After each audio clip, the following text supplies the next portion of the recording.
What's going on, everybody? Welcome into the Blazers Uprise post-game show presented by BetUS. Today, Eric, it's another fourth quarter lull for the Portland Trail Blazers. This time, instead of scoring 4 points in the first 9 minutes of the fourth quarter, they scored 2 points in the final 8:22 of the fourth quarter. The Blazers lose on a 26-2 run tonight, giving the Memphis Grizzlies their first win of the entire season. Man, this game was absolutely brutal. It was fun up until the Blazers legitimately couldn't do anything offensively. And this is the outcome that we're met with. The Blazers fall to 3-4 on the season, Eric. Can't get above 500. And this was a brutal loss, man. How's things going for you? Frustrating, man. Frustrating. Felt like maybe on Friday you can say we stole that game, even though we shouldn't have gotten down 10 with 3 minutes left or whatever it was. But we fought back, came back and win, got some fun, sharp heroics at the end. Just overall good feelings after that game, right? Good vibes. And then this game I felt like we had complete control of in the fourth quarter. I felt like we had complete control in the first half at one point and just completely let them back in the game with a lull in the first half too. And just unfortunate because, I feel like this is one that they're going to wish they had back because I don't think they did a whole lot of things right in that fourth quarter. No, it was absolutely disgusting basketball, man. We talked about it last post-game show. The Blazers have had some awful offensive lulls this year. They are statistically the worst three-point shooting team in the league this year. Today, from behind the three-point line, let me pull up the box score here. They end up shooting 31.1%, which is actually above average for them. 14 for 45. The problem is they took 45 threes. They made some jumpers to start the game, and then they got a little too confident and kept shooting them, and the Blazers just simply are not a good shooting team. Yeah, so I've already heard that Chauncey says they got good looks. They just missed a bunch of shots. Well, when you're the worst three-point shooting team, why are you shooting 45 out of your 95 shots from three? Why are you doing that? That's over 47% of your offense is three-point shots when you're the worst three-point shooting team in the league. Make that make sense. Don't blame it on you just didn't shoot well. You know you don't shoot well. Like you suck at shooting threes. So yes, of course we didn't shoot the lights out from three. Like you said, we did better than we were normally at three. And so you can't use the we missed shots excuse when you shot better than you have all season from three and you took 45 freaking threes out of your 95 shots. Like don't give me that freaking excuse that you missed shots, right? Like that's absolutely. That's what they do. That's what you do. It's not even like an excuse. It's that's who you are. Unfortunately, that's who this team is. I mean, this team is a team that, until statistics prove otherwise, they are the worst three-point shooting team in the league. They're also a team that has awful lulls. In all three home games this year, Eric, in the fourth quarter, they've had a horrific offensive lull. In game one against Orlando, they score 4 points in the first 9 minutes of the fourth quarter. And then the first game against Memphis a couple nights ago, in the first 7 minutes of the fourth quarter, they score 4 points. So game one, 4 points in the first 9 minutes of the fourth. Game two, 4 points in the first 7 minutes of the fourth. And then tonight, 2 points in the final 8:22 of the fourth quarter. How the hell do you do that? How the hell do you do that, Eric? That is impressive incompetency offensively. And that's unfortunately this team's biggest weakness, because defensively, this wasn't the greatest defensive game, especially down the stretch. But you saw shades of this team playing some lockdown defense. Held Memphis to 19 in the third. First half wasn't too great. This probably wasn't the best defensive game. But if the Blazers have a decent offense like we're used to having, they end up finding a way to win this game. But the offense is just downright atrocious. This is where they miss that extra playmaking in Anfernee Simons, and even Scoot Henderson's playmaking would be good right now, because these lulls, bro, just disgusting basketball. Brogdon bricks his way into an L, 6 for 20, and he started off hot. He started off hitting shots at the start of this game. So I want to know what he finished. He probably finished like 1 for 15 or something like that. I don't know. Brogdon was terrible. Grant shoots 22 times and shoots 4 for 13 on threes. Credit to him, he had 3 assists today. So that's a high mark for Grant. I mean, I'm very frustrated watching this team where in the fourth quarter, they go through these awful lulls. And unfortunately, this isn't new to this team, and we're going to have to talk about that. But before we get into that, Eric, let's thank our video sponsor, BetUS.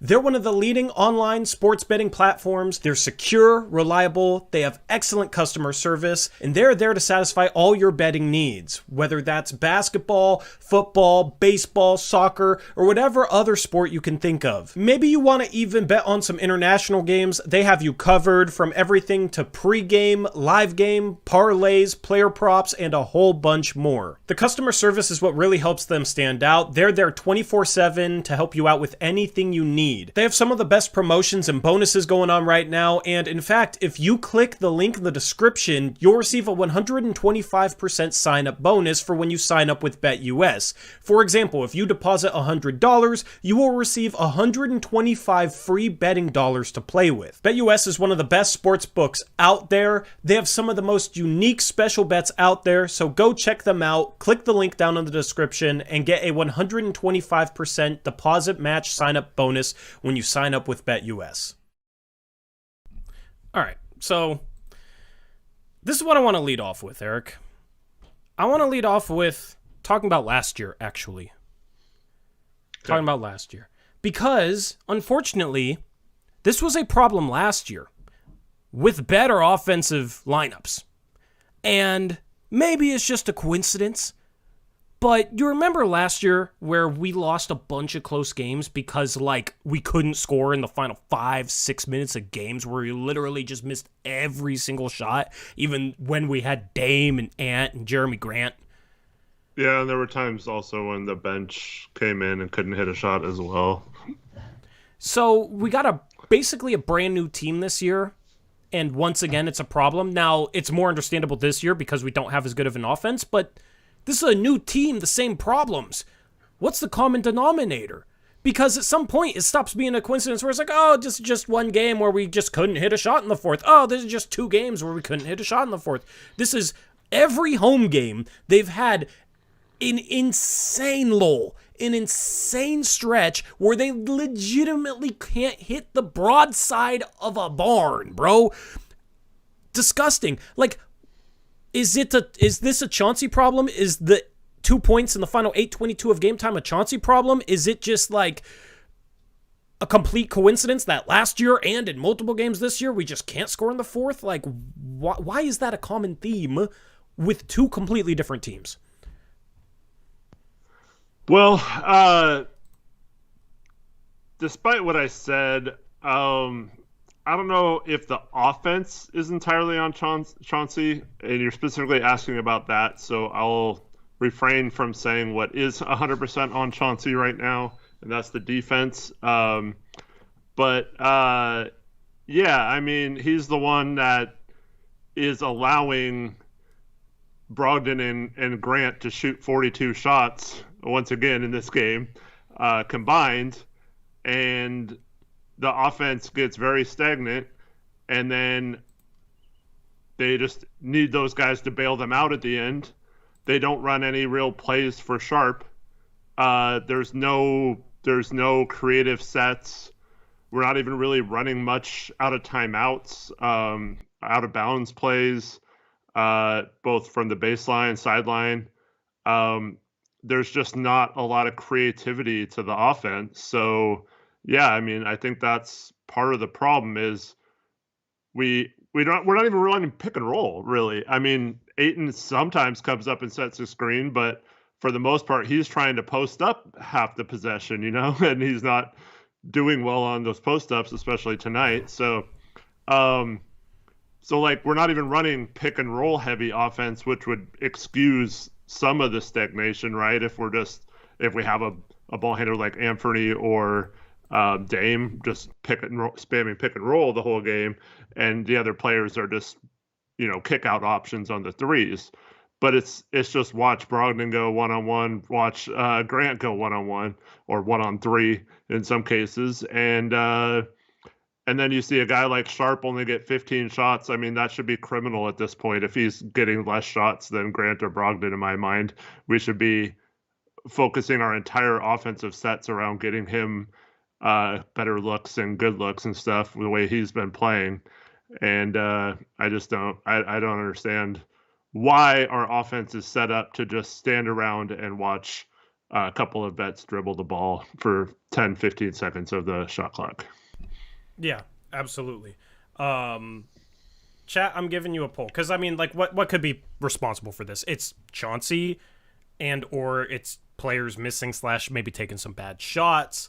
Is there any other reasons you can chalk up for these fourth quarter lulls other than those two? Like over these past 2 years? Because there was a problem last year with better offensive talent. So I don't think it's necessarily an offensive talent thing. But sure, I'll put that in there. Offensive talent issue.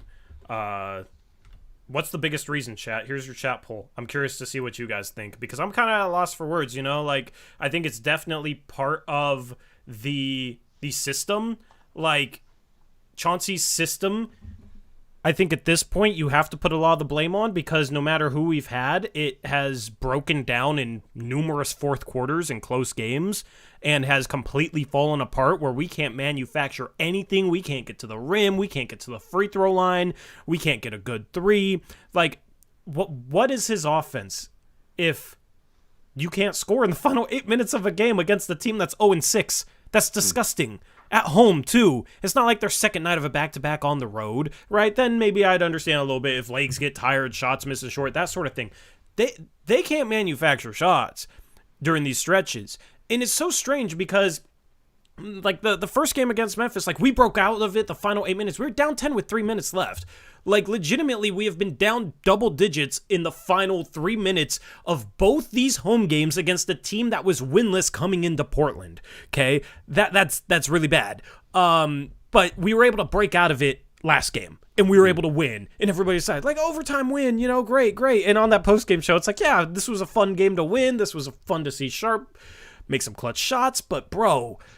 And that's what I was talking about last game. How good would this team be if they just didn't have these awful offensive lulls? If they don't have a 26-2 run, they win this game by double digits. And they got up double digits twice in this game. Like, they legitimately were able to have sustained stretches where they looked like the better team on the court.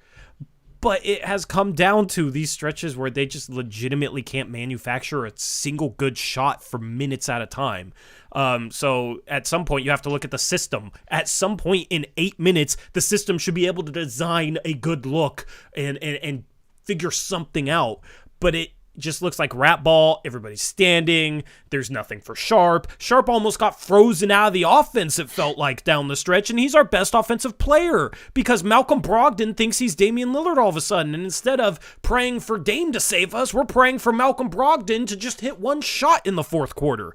And then, we've talked about Jeremy Grant and some issues where he gets a little ISO heavy, and it's just like, the offense seems like it's not being coached during these lulls. It just seems like it's five guys out there kind of playing for themselves on offense and playing rat ball at LA Fitness. So it's super frustrating to lose games like that, it's frustrating because I think Portland was the better team on the court tonight and they're playing at home.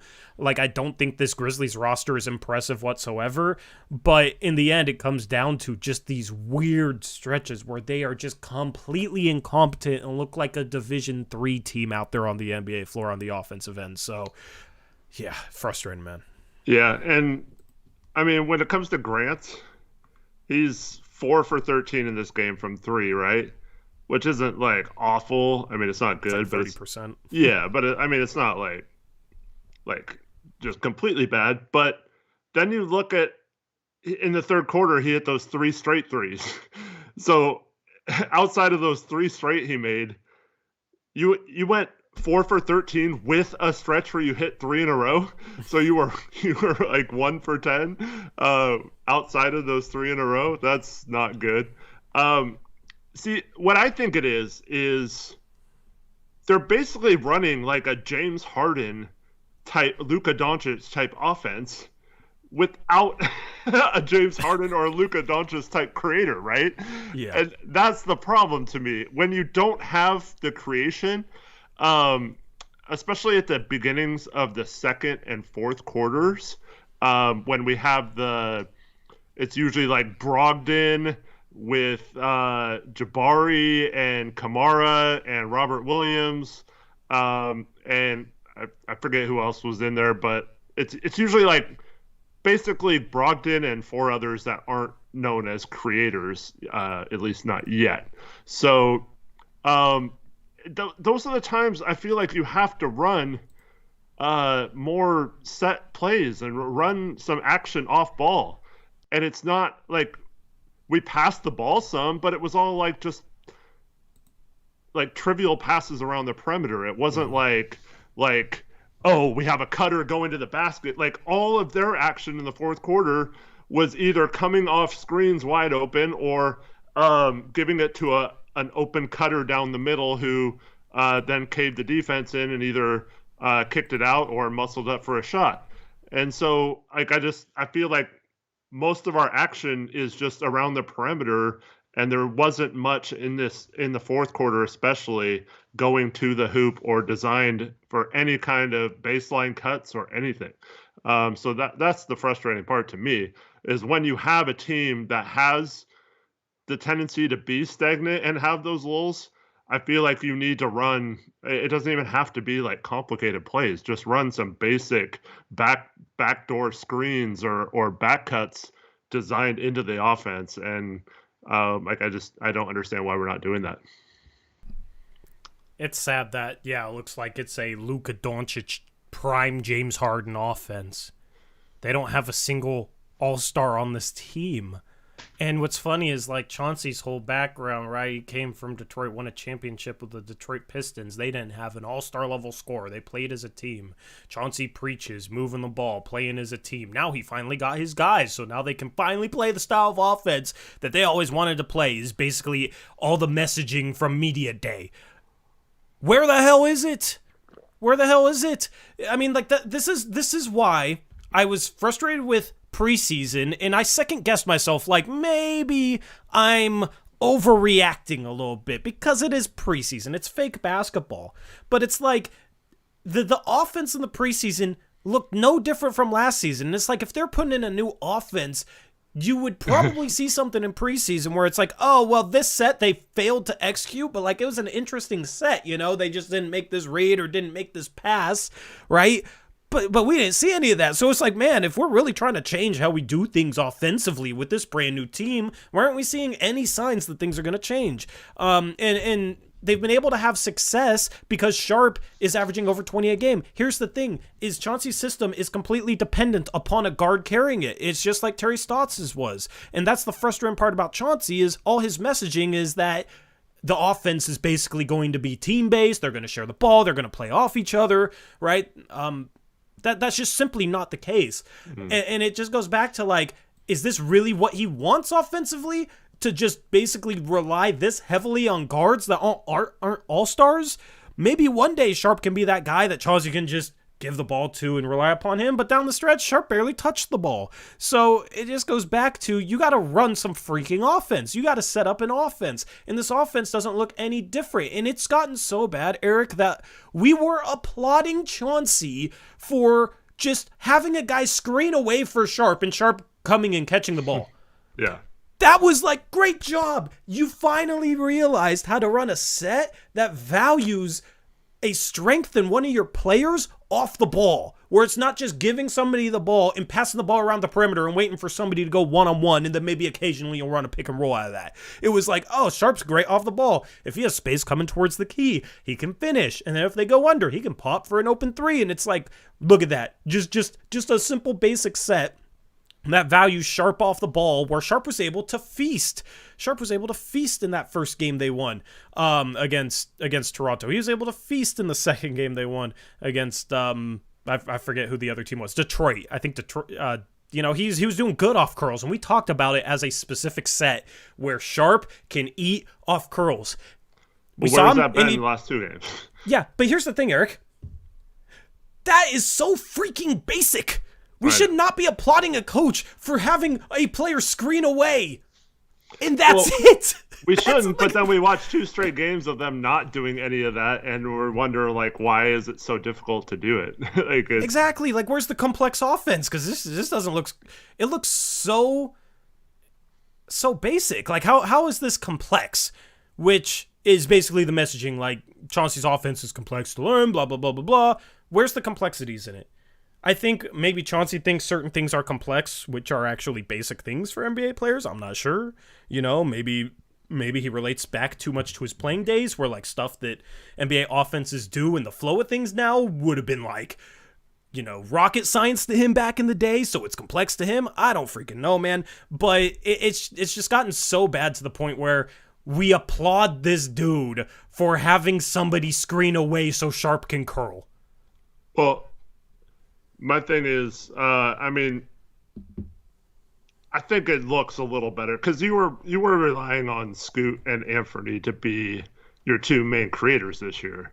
Now Sharp could make that a 3-person thing, and Scoot might not be good enough this year to make it. So maybe you only have 2, but it's a different 2 than you had. But Scoot does create some chaos with the ball on offense and can break down a defense. He's still learning, but he can do that. And Anfernee, of course, can as well. So we are missing 2 of the guys that they were relying on to, you know, be able to get into the paint. And that was something that we really struggled with this game, is not getting anything in the paint.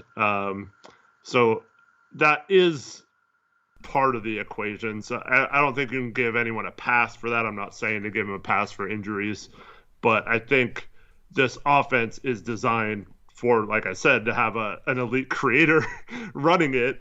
And I don't understand why they've designed the offense that way, because this should have been an offense where you're more reliant on sets and movement to get open. But yeah, it does really feel like they're just kind of lost and hoping people step up without 2 of their creators in the lineup. Yeah. It'd be one thing if it was a this year problem. Then you could sit here and point at the roster like, yeah, that's the reason.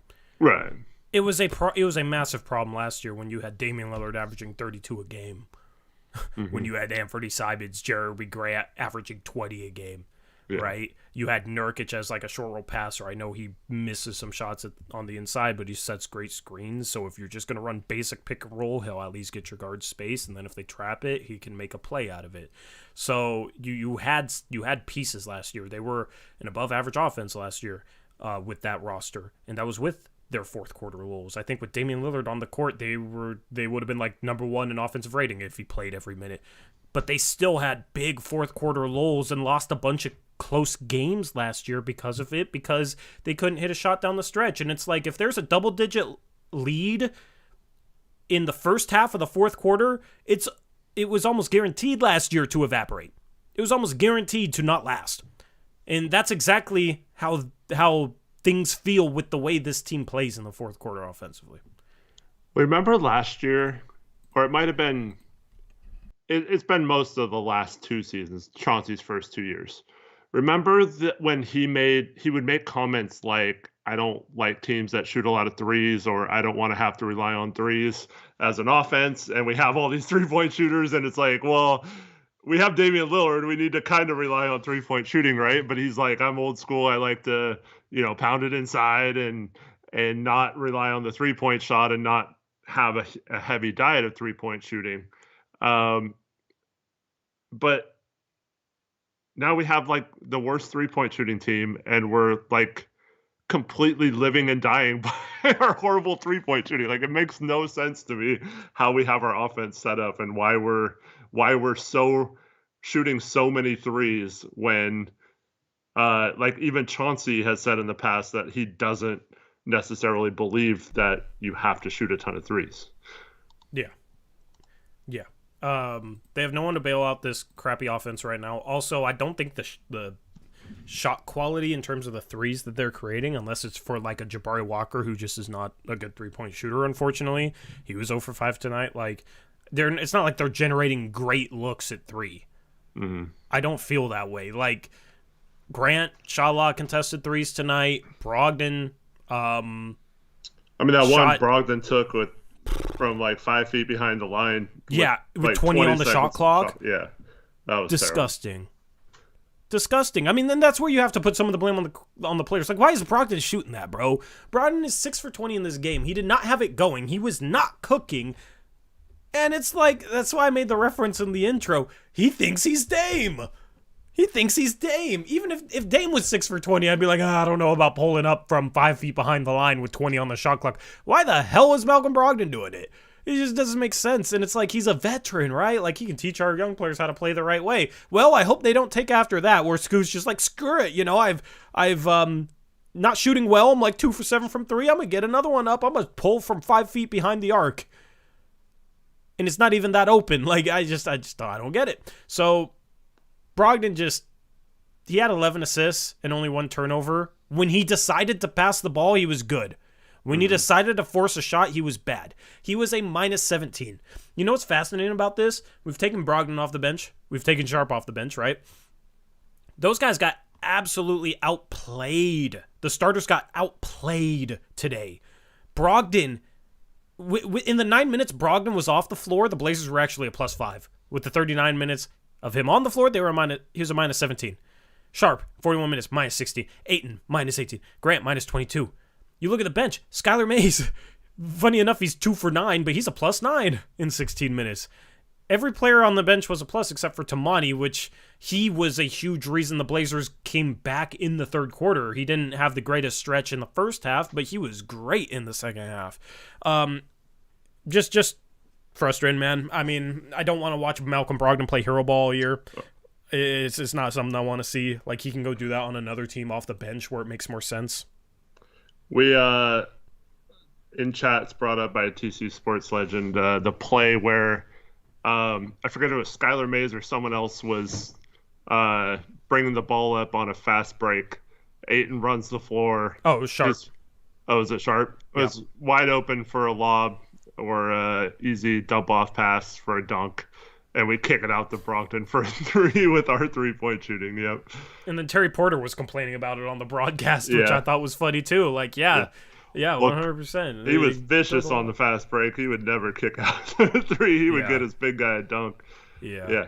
He was known for giving it to Buck and Jerome and stuff on fast breaks. Yeah. Still have no clue how to run in this game. 13 fast break points. They only had 9, so we won the fast break battle with 13 fast break points. Still have no idea how to run at all. Which, I mean, we did get a wide open Brogdon 3, but bro, just attack. Get them in foul trouble. Like, the one thing we've been doing in previous games is, like, we're getting the other team in foul trouble, and we're not fouling as much as them, and we're winning the free throw battle. And today, we fouled 21 times. They fouled 18. We didn't attack them like we did last game. And the problem was, I think, the start of this game, we hit like 4 jumpers in a row and a couple of threes, and then like Thibault hits a 3, and it's like, oh, look, finally, the team is hitting jumpers. I'm like, well, maybe this is our game, man. They're finally hitting some jump shots. Like, maybe we can comfortably win this thing. I even had a tweet like that, knowing that it was not going to be comfortable at all because it's the Portland Trail Blazers. But, I asked Twitter, can the Blazers comfortably win this game? Win a game for once? Nope, because the problem was they got too confident. It only took one hot stretch of shooting for the Blazers to be like, oh, we're a shooting team now. We're going to shoot 45 of them in this game at 31%. And then say, oh, we just missed shots after the game. Like, maybe that hot start was a bad thing. Maybe they fell too in love with the 3-point ball because finally, for like the first stretch this season, they shot the ball well. Mm-hmm. Yeah, it's possible. I actually, if you're ready to switch, I need to talk about the defense, man.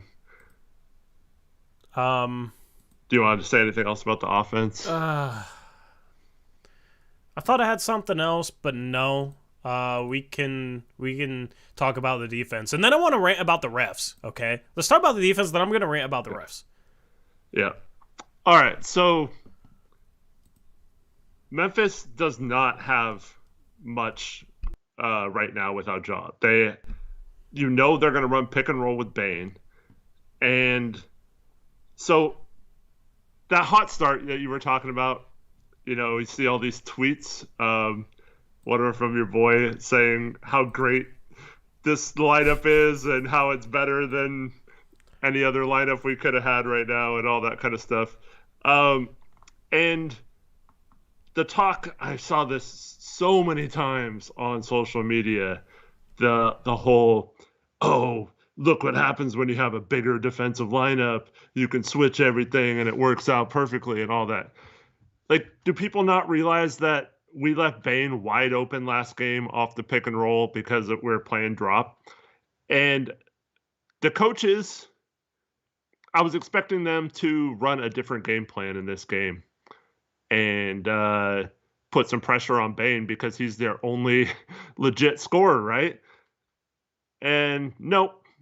Let's just let him come off every freaking screen unabated and just let him pull up or dribble right into the defense and then dump it off to someone who is open. It makes me sick, man. We're supposed to have a scrappy, pressure-oriented defense that gets in teams' faces and that you don't want to play against.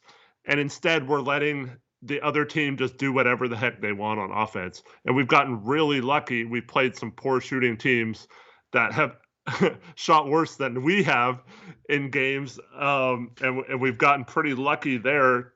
Because if we had been playing this way against good teams, I mean, we would have gotten blown out every game so far this year, probably. So, I just don't like that the narrative after you mentioned this last post game show that it's kind of fool's gold because we beat like a winless team. We beat Detroit. We beat Toronto, who shot 4 for 29. And that's like, I don't know, like we're praising this defense for being awesome when it wasn't really doing anything. I mean, Sharp makes that incredible block right at the end of regulation last game, but he also fell asleep on the play and left his guy wide open as well. Like great recovery and stuff. But the problem is, so Memphis did this at least 10 times. I stopped counting after 10. Fourth quarter. So what they do, they'd set a pick on Bane with a guard, and we would switch. So they knew we were switching all picks, right? And they kept waiting for us to change it, and we weren't. So then what they would do is then wait for a second pick, and they bring Jackson up and set a screen on or Biyombo on whoever was there. And then it was whoever Ayton was guarding. So if Ayton was guarding Biyombo, he would go screen. If Ayton was guarding Jackson, he would go screen. And Ayton wasn't coming up. He was dropping.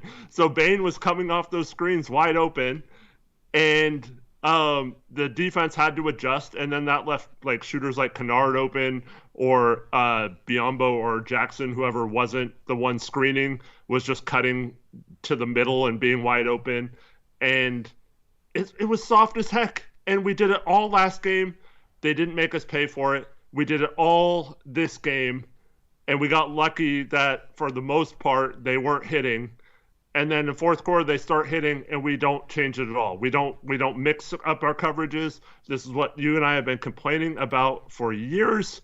Ever since we started this channel, the very first question of the very first show we did was about how we can make our defense better, even if we didn't have better defensive personnel or something. And we both sat here and said that we needed to mix up coverages and run more different looks at teams instead of letting them get comfortable and our defense being predictable. And that's all we did this whole game, was the exact same coverage on defense in every single pick and roll they ran. And it eventually led to them figuring it out, and guys who have struggled all year to hit shots, and the reason why they haven't won a game, started hitting shots, and they didn't do a single dang thing. And that is 100% on this coaching staff for allowing them to just run that crappy ass defense and not adjust at all or put any kind of double team or pressure on Bane coming off those pick and rolls. Yeah, just cook us. Just cook us, Desmond. You know, you did pretty good last game. You're the only guy that can freaking do anything off the dribble and off the ball at the same time. And yeah, let's just run them off screens. Let them run off screens and shoot open threes. And they were talking about it in the broadcast, like, that's a decision for Ayton to make. Either play up at the point of the screen or drop. Well, I mean, didn't seem like Chauncey was getting too mad at him. He didn't sub him out. If the plan was not to drop, Ayton consistently drops, then why is he still in the game if he's just completely botching the defensive game plan? I know Robert Williams III got hurt because, you know, the injury prone. Hopefully it's not serious. Like, always got worried with Robert Williams III. It didn't seem like terrible, so maybe he's all right. But we'll update you guys when we can. We have a stream tomorrow on our second channel, Blazers Uprise podcast, link in description. But the game plan is the problem. Here's the thing. People are pretty happy with the defense, I feel like, because, like, individually, these players are playing some solid D. I think the biggest issue this year has been the scheme. Like, Ayton is averaging over 2 steals a game, right? Like, Ayton's been blocking some shots. Robert Williams has been blocking some shots. Sharp has been blocking some shots, like, making plays. Like, individually, personnel-wise, like, guys aren't playing bad defense. Maybe it's not good. Maybe it's just average. I don't know. But the problem is the scheme. So I think that's why it's like people are excited about the defense, because from like a player standpoint, it's impressive. And here's the thing. Scheme has been a problem for this team, even going back to the last coach. It's been a problem under Chauncey. It's been a problem under Stotts. Like, the scheming for opposing offenses on the defensive side of the ball has always been a problem for the Portland Trail Blazers for the last 5 years or so. So nothing's changed there. The defense, I think, is a bit better this year because we got better personnel, so everybody's getting excited, right? The problem is, still got to scheme better. You got one dude you got to worry about, like, coming off screens at a high level, and that's Desmond Bane. Why the hell would you let him just come off a screen straight into a wide-open three-point shot when he's a really good shooter? It doesn't make any logical sense. And that's the thing when criticizing coaching, right, is in the past when we criticize Stotts, people say, oh, well, who do you want to replace him with? Like, do you think you could do better? Oh, well, look at his personnel. And it was a bunch of arguments that weren't based on basketball. Criticisms of the scheme, you can just think about it logically. Who's their best player? Desmond Bane. Is he a good three-point shooter? Hell yeah. Can he shoot off screens on the move? Yep. Okay, so if they set a screen 28 feet away from the rim where our guard isn't going to be able to fight through it and stay with them, where should the big be? Oh, 15 feet away, 20 feet away in the paint, under the rim. That's where he should be. That doesn't make logical sense. Doesn't make logical sense. Legitimately, that's what I try and criticize coaching based off of, is like, is there something that is happening on the floor schematically that just makes no logical sense whatsoever given the players on the court? And when you're going up against Desmond Bane and this 0-6 Grizzlies team, don't let him get going shooting open threes off of screens. And I even said it last game, like, he didn't shoot terrible last game, but I was like, man, he had some open shots off screens because we were running drop and he missed like three in a row. In the second half, there was a stretch where he missed 3 good threes in a row. But that's playing with fire. Well, we got burnt today. You know, it wasn't just the offense. It was, we let them score 112 points, and they're not a good offense. The problem is, when you let Desmond Bane go off, that's what you get. He had a play in this game where he dribbled right up the middle of the court. No one was guarding him. Jabari was the last one back. Kind of ran behind him like he was trying to steal the ball from him from behind, but then ran past him to his guy. And the only other person like within 10 feet of him was Ayton in the middle. It's like, how can our 4 most important guys that are back on defense, not one of them comes to pick up ball? Like, how is that Ayton's responsibility when the other 3 are back to come out on Bane, dribbling the ball right up the middle of the court? It made no sense. But to me, that's like, why isn't Chauncey lighting into them about that kind of stuff? Like, our transition defense has been an issue in previous years under Chauncey as well. Like how do you not know where Bane is on the court at all times? And the other thing is too, with our defense, Memphis has not shot that well from three either. I think they were, 31% or something going into this game from three. So they've been terrible as well. What's going to happen when we play a good 3-point shooting team with this kind of defense? That's what I'm worried about. Like what's going to happen when we play actual legit offenses that aren't missing half their team and stuff? So yeah, I think the defensive, the approval of the defense so far is a little overrated. I am still really worried about it. Yeah. And transition defense is mostly going to be player based, right? Like when we talk defensive schemes, it's pretty much always in the half court, unless it's like a full court press, which I mean teams don't do in the NBA. If they do, it's token pressure, which doesn't matter. Like transition in terms of like who picks up ball, who picks up who, that's a player thing and that's a communication thing. So that is where, like, if this team is playing bad transition defense, you can almost squarely put the blame on someone's shoulders. And the blame you can give the coaching staff maybe is if it's one guy messing up multiple times in transition defensively, not communicating, like leaving the ball if they're guarding the ball, right? Like, then they should be taken out of the game. You should put somebody in there that can handle transition. But overall, I mean, I don't think we've gotten fast breaked on a ton. You know, there's been moments where it's like awful mistakes, like when they left Desmond Bane wide open at the top of the arc with that Ayton situation you explained. But overall, like, I think we are one of the better teams in the league in terms of controlling opponent fast breaks. I'm going to look up the stat right now, and that's especially impressive considering how many threes we miss, which result in long rebounds and can spark a lot of fast breaks. It's not like teams are taking it out of the net all the time. So let me just look at, like, let's see here. Oh yeah, outside of the time when Scoot got yelled at by Chauncey for not getting back on defense, but I agree, they've been pretty good about that so far. Yeah. Average seconds per possession on defense, if that explains anything. We have the second most time on each defensive possession, 15.2 seconds. So it's not like we're grinding out defensive possessions. Mm-hmm. Grinding it out. So you know what's funny is we have the seventh fastest like length of time on offense, like offensive possession length, we're seventh fastest, but in terms of pace, we're 24th. Like, we don't score fast break points, but in the half court, we get a shot up pretty quickly, is basically what that says to me. That's interesting. But defensively, like, transition-wise, we have been better than in previous years, and we have improved since the start of the season. Like, the first game of the season, I think, like, we got cooked by the Clippers in transition. So that's a props you can give to the players.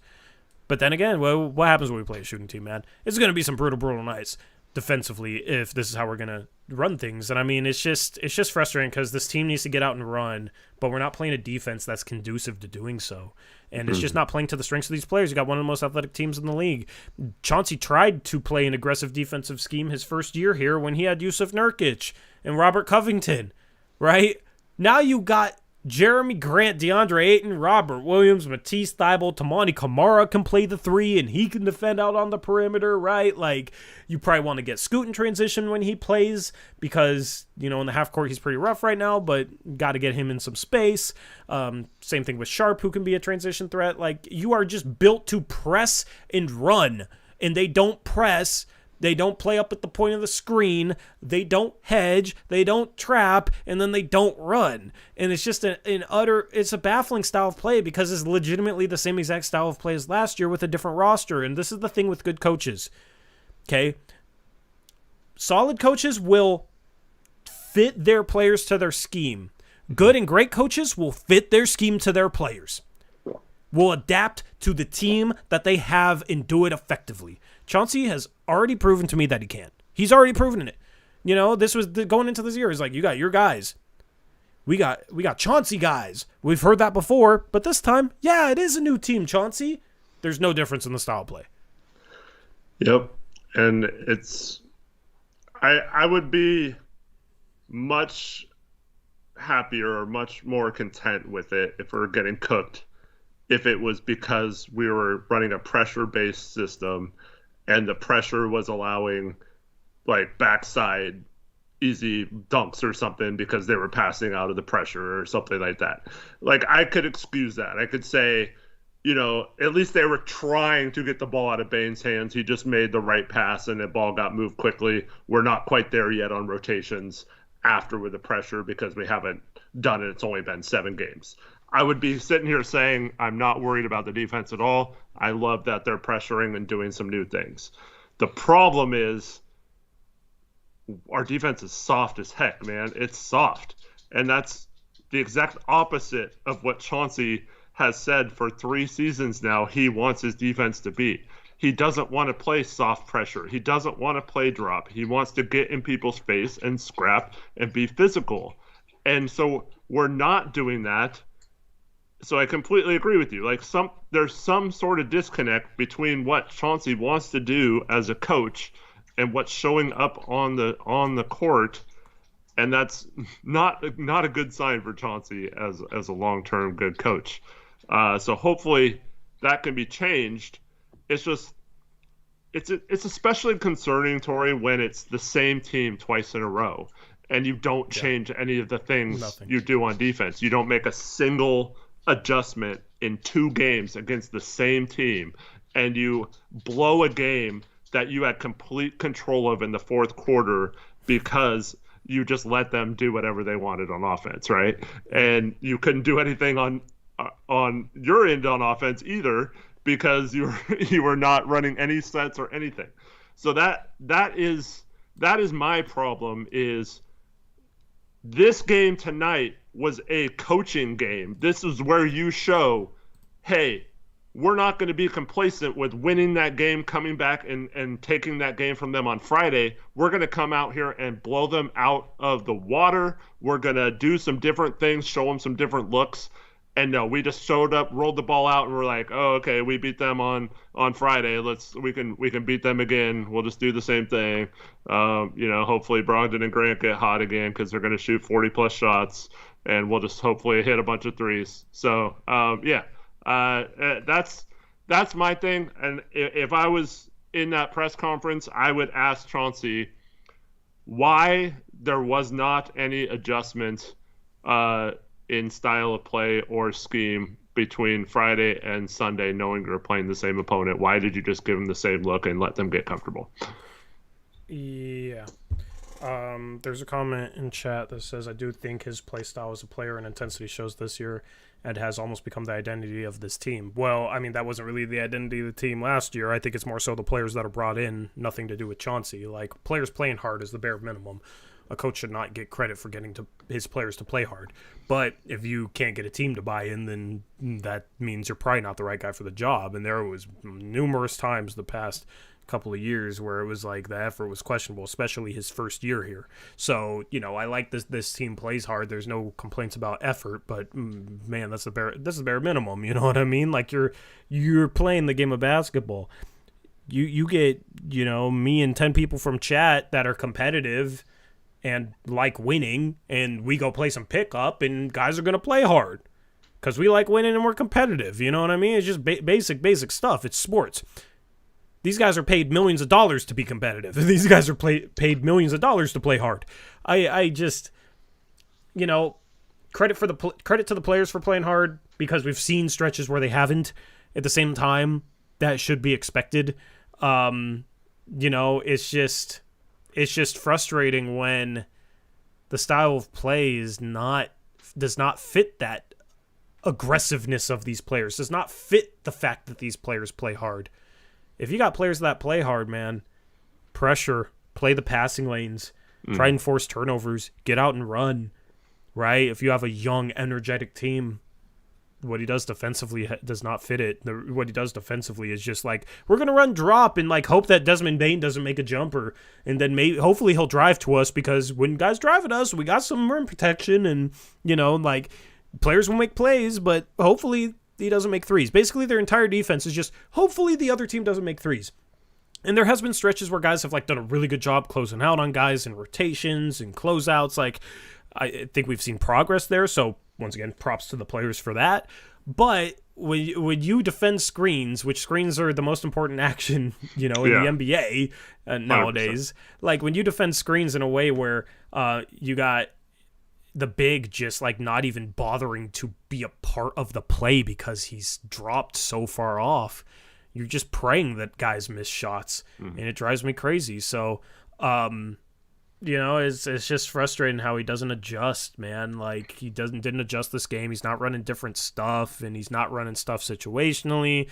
Like there's been a few times we've seen a big play up at the point of the screen, but it's like the frustrating thing is Chauncey is starting to really remind me of Terry Stotts, like really, really remind me of Terry Stotts, because one thing Terry Stotts would do is like every now and then for like a possession, he'd trap a pick and roll or he'd hedge a pick and roll. Yeah. And then if the offense made a good play where they made like a good pocket pass to a big rolling down the lane and then like we didn't rotate behind that and they got a dunk, then he'd switch back to drop for the rest of the game and for like the next 3 weeks. It was basically just like, here, I'll run an aggressive defensive scheme, and then he gets scored on. See, it doesn't work. We're going to run back to drop for the foreseeable future. And it's like, drop was getting cooked, and we would be the 29th ranked defense, and it's like, run anything else. We're awful defensively. Like, how can it be that much worse? Like, I'd rather fail trying than fail just accepting what it is and doing the same thing over and over again and expecting different results, right?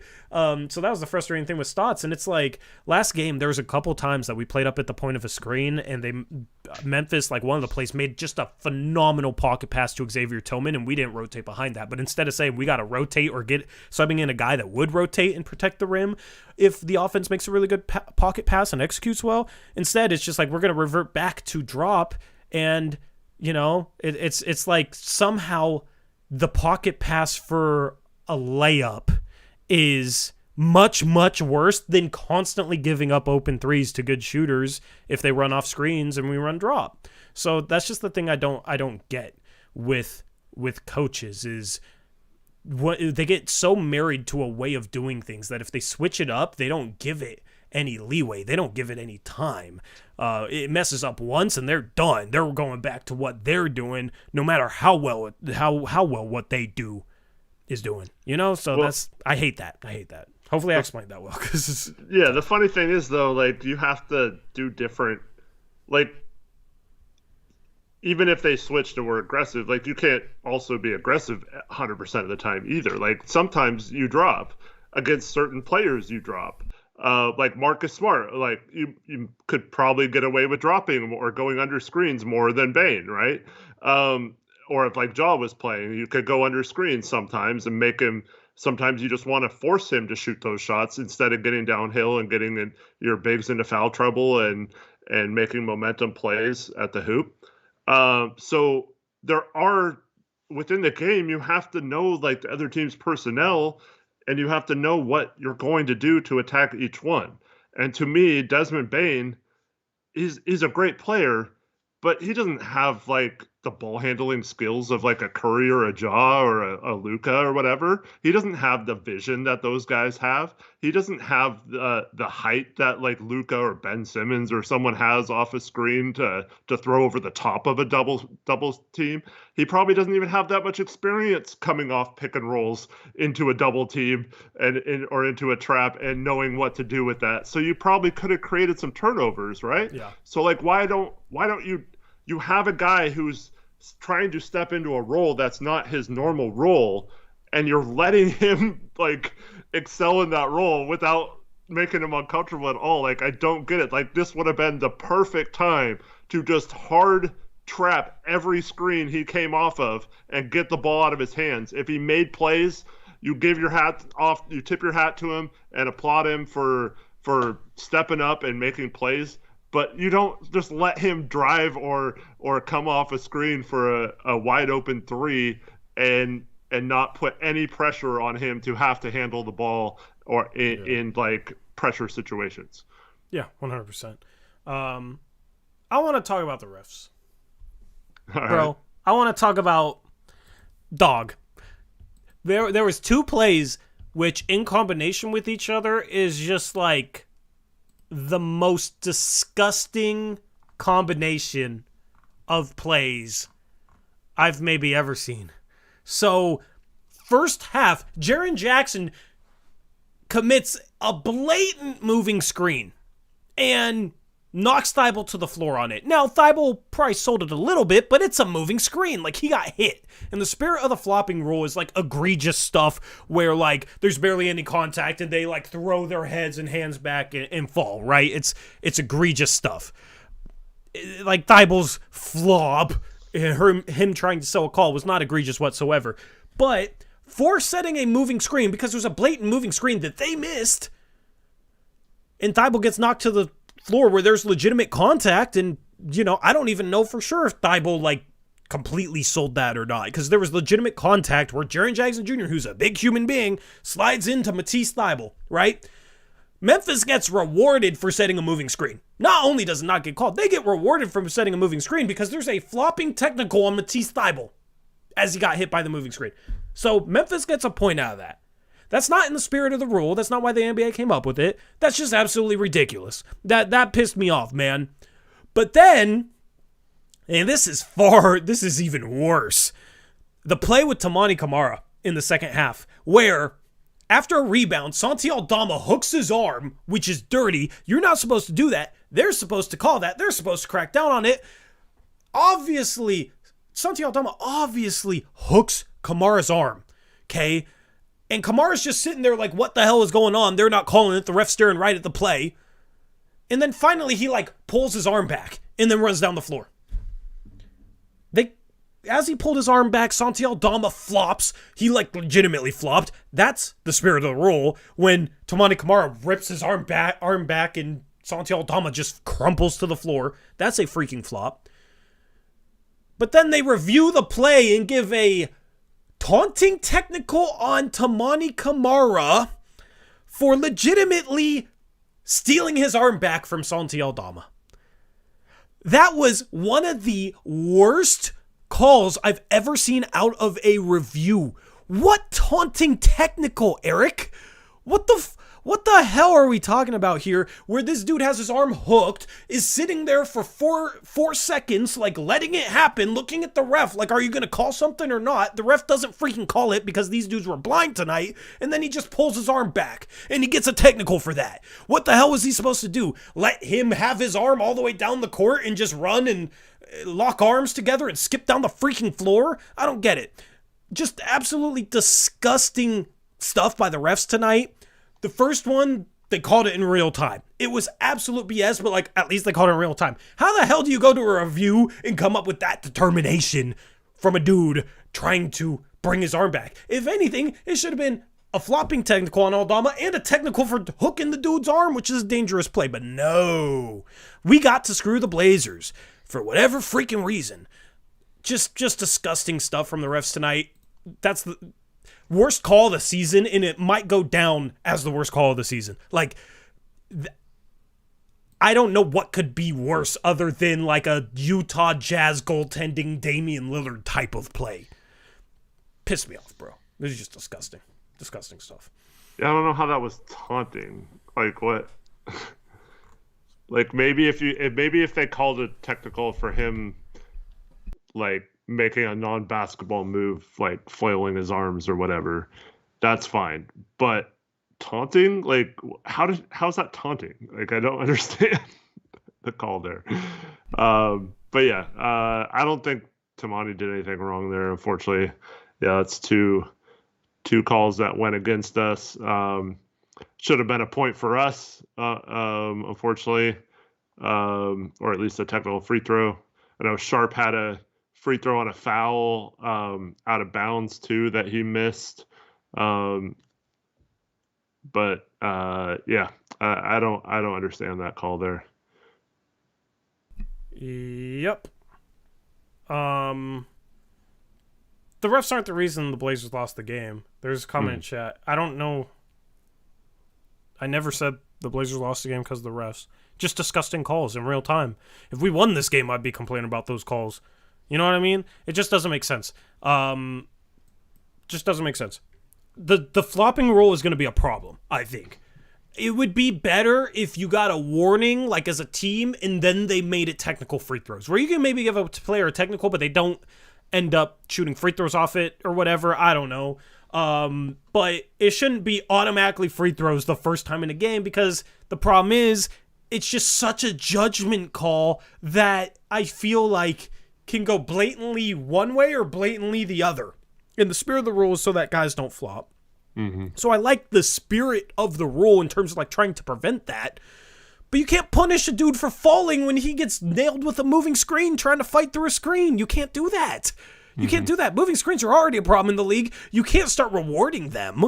You can't start giving teams points for effectively setting moving screens where the player fighting through it falls and it looks like a flop when you actually moved. Because I guess to these refs, it's like, oh, the screen was solid, you know? He looked like he didn't move, I guess. So Thibault shouldn't have fallen? I don't know, man. Even if there was no movement on the screen, fine. It's a no call, though. Like, there was an angle where you can clearly see Thibault. It's right behind him. So you see him run right into his shoulder and hit it hard and bounce off to the right. And it was like it wasn't like like that. He just hits him and goes down. Like, that's not a flop. It's stupid. I don't know. I don't see how they could review either of those and get the call wrong both times when you can look at those calls. Yeah. Yeah, and the Toumani one was worse, though. The Toumani one was absolutely awful. The worst part about the Toumani one is we're, like, on offense, like, going towards the basket, and when they blew the whistle, it's like, I thought they were supposed to wait for the play to be dead before they called that, you know? Like, why didn't you call the foul right away when it happens, when he hooks his arm, or let us play the play out to see if we score first instead of ruining the momentum, because we had all the momentum at that point. Yeah. Agreed. So refs were frustrating. We haven't talked about Ayton. So he's 3 for 9 tonight, Eric. I thought he was very finesse. Like, you could say, oh, he hits those shots. Here's the thing. When you shoot 6-foot floaters, you're going to have games where you, like, miss them because it's not a layup. You're not going strong to the rim. You're not forcing the defense to foul you. And I thought there was a couple times in this game where Ayton could have maybe just gone to the rim and dunked the ball, and he's shooting a 6-7-foot floater and missing it. So that was a little bit frustrating for me. I don't know what you thought about some of his shots in this game. Yeah, that's right where I was going to go with it. It's, okay, you missed some shots. I thought this was by far his worst game of the season. Yeah. But, like, okay, your jumper's not falling. Like, they were all pretty much contested, tough shots. Like, try to get to the line or try to get to the basket. I felt like he didn't do a great job of that in this game. I haven't really had many complaints about him so far this season, but I did mention, I forgot if it was last post game or the one before that I felt like if you looked at the analytics when he caught the ball moving towards the hoop instead of turning around and either going straight up or fading away from the hoop, I felt like you would see a much difference in percentages and stuff. And I felt like almost all of his shots today were turnarounds with a guy in his face and really tough angles and stuff. And that led to a lot of that when he probably could have pump faked some of those, because they think they're a lot of when you shoot a lot of those, defenders will try to block it and stuff. You can get them off the ground and then you go up and under and get right to the hoop. So I felt like Ayton needs to do a better job of getting to the basket and at least attacking and forcing the issue there, forcing the refs to maybe call a foul or something on their other bigs. Yeah. And here's the thing. I talked about this last year when we had the Nurk versus Ayton debate, and people would bring up Ayton's finishing numbers from 0 to 3 feet, where he's shot like 80%. And I always said, the thing is his finishing numbers are really good because if there's any lick of defense, he doesn't go to the rim. Where some bigs, if there's a defender in between them, they'll try and get to the rim on him. If they have a little bit of a lane, they'll try and get to the rim and finish, and their finishing numbers will be worse because there's some defense there. Ayton just takes the freebies around the rim, and that's about it. That's about it. He doesn't create his own shot and get to the rim off of it. If he catches the ball with any sort of defense around him, outside of 3 feet, he's not shooting at the rim. He's shooting a floater. He's shooting a hook shot from 5 to 6 to 7 feet. And he shoots a decent percentage on them. But the thing is layups are going to be more efficient than 6-7 foot floaters or hook shots. Right? The thing is, he shoots 80% from 0 to 3 feet and like 50% from, 3 to 10 feet, I think, or something like that. Maybe 50 to 55%. The problem is he settles for those 50 to 55 percenters, and that's part of the reason he shoots 80% at the rim. If he went to the rim more and shot 65 to 70%, sure, his rim finishing numbers would be worse, but it is the more efficient play. Because shooting at the rim, getting to the free throw line more is the more efficient play than a 50 to 55% mid-ranger or 7-footer, even though that's a good percentage from that range. So it's all about shot selection and shot diet, and that was the problem I had when people would just talk about, like, Ayton's just so much of a better finisher than Nurk. The thing is Nurk, he would try and get to the rim a bit more than Ayton. Now, he would get himself into trouble a lot and miss a lot of lanes because he'd try and get to the rim and didn't have the athleticism to finish, or would, like, flip something up from, like, the other side of his body at the rim. But at least he was trying to get to the rim. You know what I mean? Like, Ayton is a more talented and better finisher than Nurkic, in my opinion, if he had that aggressive mindset of trying to get to the rim, trying to go through guys. But we're never going to see Ayton really go through a guy. I don't know one time this year where, like, Ayton's put the ball on the floor and, like, created contact and, like, gotten to the rim because of it. So that was my problem with Ayton when we used to compare Nurkic and Ayton last year, was he's just catching the ball 6 to 7 feet and he's shooting from there. He's not trying to get to the rim unless gets a putback at the rim or a dump off pass. Like, he only takes the freebies around the rim. That's it. That's the only shots he basically shoots around the rim. Yeah, I don't know. It's like we can't even post him up that much because he doesn't seal his guy well enough a lot of the times. He had 2 offensive fouls today where he threw an elbow just in a simple post up. One of them, Sharp had a mismatch. I think he had Biyombo up top or Aldama or something on him, and he could have we probably should have spaced it out and let Sharp go to work. Yeah, I don't know. I just felt like this was his least engaged game too. He had some nice moments inside on defense.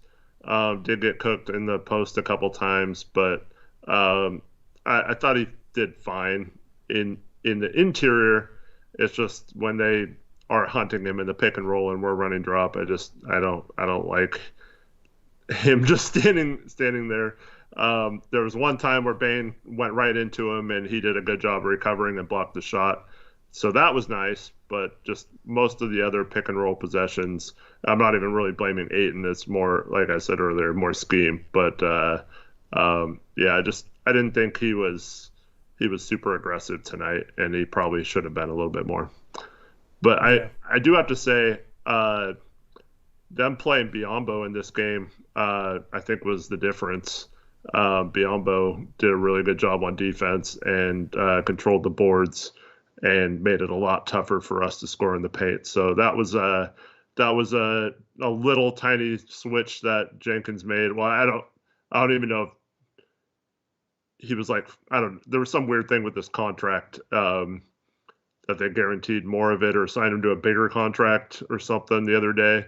So I don't know what his status was or whatever, but I felt like he did a really good job of preventing the Blazers from getting in the paint and scoring a bunch in this game. Are you muted?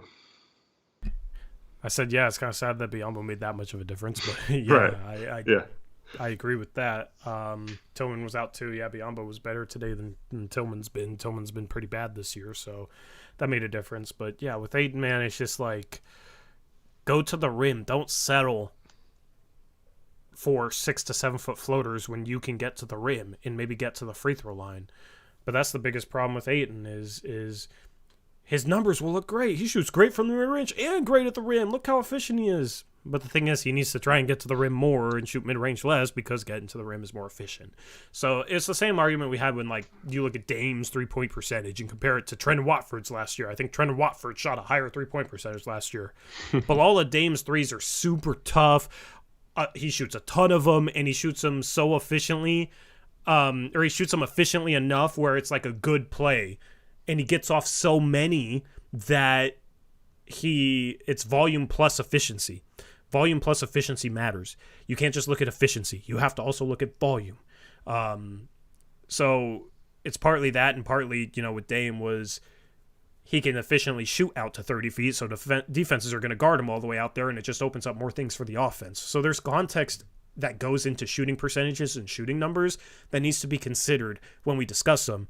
And that's why, at times last year I would get annoyed with Ayton's finishing at 80%. We need a center like that. Well, yeah, I mean, it's not too much of a complaint because, this is basically who Ayton is. It's just he's so freaking athletic and big, man. Just go dunk on someone. Go to the rim. And that was the biggest complaint with Suns fans for years was he doesn't dunk the ball. He doesn't go to the rim. He doesn't try and finish, strong most of the time. He'll just take the little 7-foot floater or the 12-foot mid-range fadeaway, which, if that's the only shot that's there, sure, go ahead and take it. But if you have a chance to get into the rim, if you have a lane or your defenders, under the rim, go at the rim. Attack. So I think Ayton playing 35 minutes today and having 0 free throw attempts, Eric, is a perfect example of him just, not being aggressive, taking it at the rim. Because as a big man, with his athleticism and what could be physical dominance, there's no reason in 35 minutes in a game going up against Bismack Biyombo, who fouls a decent amount, there's no reason why he has 0 free throw attempts other than he's not being aggressive enough. Yeah, and I'm willing to give Ayton a game pass every once in a while. I've talked about this at length.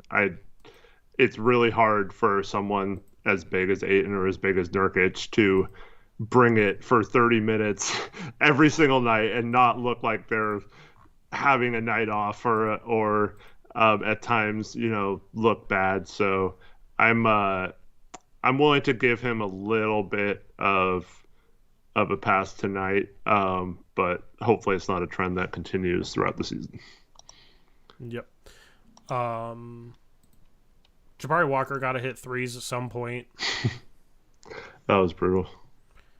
He shot 4 in 2 minutes and missed them all. Yeah. And shot a 5th one in the second half and missed it. Yeah, it was at the buzzer, so he kind of had to. But he had 3 steals today and a block and 5 boards in 16 minutes. He does the little things. It's just if he could just shoot threes, man. If he could just hit threes, which is just so strange because he was a solid 3-point shooter in college. But, he's an interesting guy in terms of analyzing his 3-point shooting in college because the freshman year on a limited volume, he was 50%. Then his sophomore year, he was playing a star and taking some tough threes and shot 35%. So there's the whole thing of, well, his 3-point shooting should improve because you should get easier shots at the NBA level. And that was also something we talked about with Chris Murray, right? Chris Murray at Iowa played a star, shot a lot of tough threes off the move, contested, catch and shoot. And, it was in the NBA, when he gets open looks, he should improve. And look how Keegan shot, right? I'm starting to wonder if that's a thing or not, because on the other hand, in college, even though those are tough threes, you have the ultimate green light and you're the guy. So you can basically do whatever you want. Slightly closer too.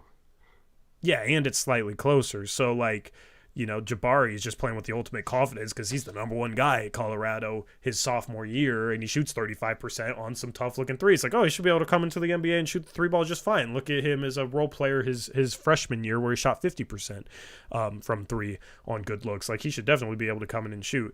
And just the shot has not been there, and, it's a deeper 3-point line, and you're not playing that same role.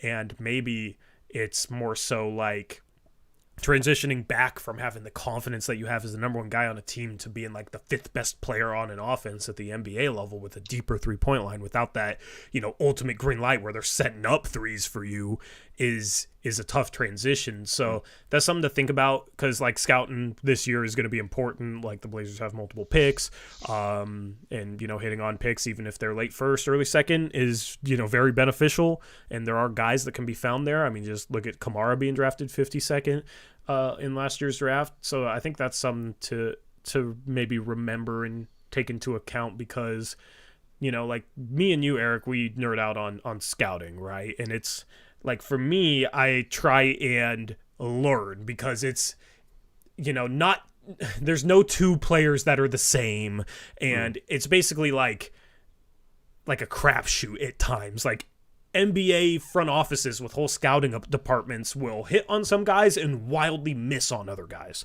right? So you're never, ever going to bat anywhere close to 100%. But in terms of like trying to analyze prospects and stuff, it's like trying to maximize how often we're able to predict like a player being good or a player being overvalued or undervalued. And I think both me and you are pretty good at that for just being YouTubers. That is something where like maybe that is an area where having a guy like Jabari and a guy like Chris Murray hasn't gotten a ton of opportunity, but shot the ball horribly in preseason. Maybe that's a good example of like the narrative of a guy going from a star and shooting tough threes to a role player and shooting easier threes in the NBA isn't just going to translate to better 3-point shooting. Yeah. Well, before I answer that or respond, college basketball starts tomorrow. Let's go. We got one game in the next 6 days, so we can watch tons of college basketball this week. I'm looking forward to finding out who my draft crush is going to be right off the bat this year. I've completely open heart this year for who that's going to be. So, I'm already like trying to see like what games I should focus on. It's so hard at the beginning of the year. There's so many teams playing tomorrow and stuff. With Jabari, I mean, him and Camara both had 3 offensive rebounds, so you like their, I don't know, they both play a similar role player type thing in certain areas. But yeah, the 3-point shooting, I mean, he airballed one, and then you airball, and then your next one's like super short, almost it barely hits the rim too. Like, so it's tough to judge that really. But yeah, bottom line is he's got to knock those down if he's going to be a consistent role player in the league. You got to at least hit mid 30% with how open he is on some of those threes. Yeah, 100%. Toumani 2 for 3 from 3. Good to see him hit a couple shots. One of them he got a lucky roll on, but he'll take it. And it was almost like getting that lucky roll gave him confidence the next 3 he hit. Yeah. So he was really good, I think. 3 turnovers. You don't like to see that out of somebody that doesn't handle the ball a ton, but 6 rebounds.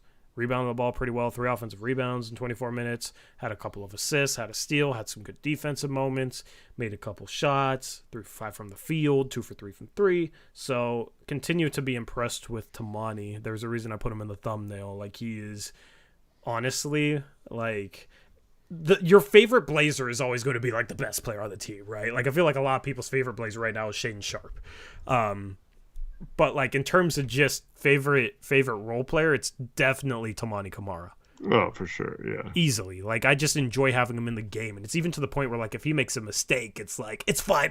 You'll get the next one. I trust you. Like, you'll make up for it, You'll make the right play next time. And normally you don't have that feeling with a rookie. Normally it's like a mistake happens. It's like, oh, there's the rookie coming out of them. And, like, with Scoot all season, we felt it. Where Scoot has a really bad turnover, it's like, man, he's such a rookie. Every time Toumani makes a mistake, I'm just like, he'll bounce back and he'll make the right play, which is normally what you feel about like good veteran role players. So it's just kind of interesting for me, like I was high on him, but even he's been a surprise in terms of just how solid he is fundamentally and how many little things he does well. And, if the shot making comes, then he'll be a really well-rounded role player. So tonight, hopefully we see more games like tonight where he makes a couple threes, has a finish in there as well. 8 points, 24 minutes. if you really look at his stats, though, he is shooting pretty brutally as Oh well. yeah, yeah. But so yeah, he's a rookie. Jabari's a second year, but I just want to be fair and say that, like, I mean, he's not in shots outside of tonight when he hit those 2 out of 3.